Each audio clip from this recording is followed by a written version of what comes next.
It's the big one, the one you've all been waiting for, my bike. This is my S-Works Epic 8.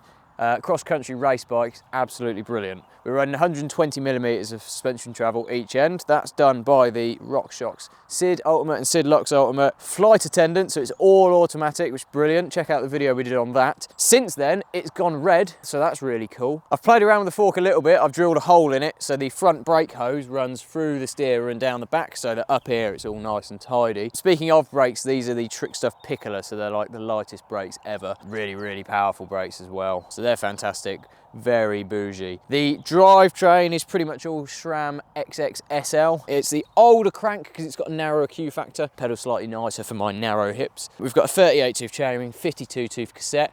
I'm not sure how many races I'm going to be using that ring. I have got a smaller one as well. The pedals are Xpedo M Force 8 Ti, all titanium, really, really light, quite expensive. The finishing kit, this is a Bike Yoke Divine SL seat post. It's 80 millimeters of travel. Again, that's very, very light. It's cable actuated purely because wireless isn't actually very light. And I'm using the SRAM cable drop post lever because it matches the ergonomics of the pod rocker shifter on here, so your thumbs have kind of got the same feel, so that's nice. The handlebar and stem are from the boutique Spanish brand Darimo, mainly because they're really, really light. It's a 680mm wide carbon fiber bar, 6 degrees of back sweep and no rise.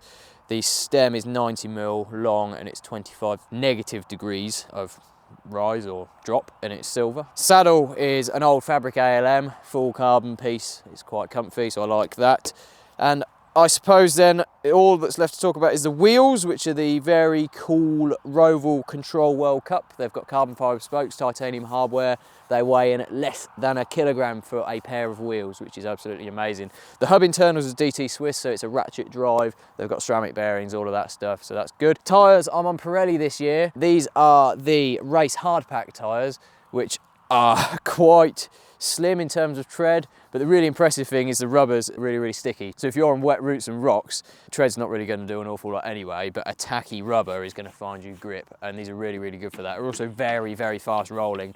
They're going to save me about 10 watts over last year's tyre setup, so that's pretty good. I'm running a slightly harder casing on the rear just for square edge hits, that kind of thing. Little bits, we've got Ritchie foam grips, just they're quite comfy and very light. And then the bottle cage is a Topeak tubular carbon cage, very, very light, but it's also really tight, so you're not going to lose a bottle, so that's good. The bike's got a swap box, so the cage is on that.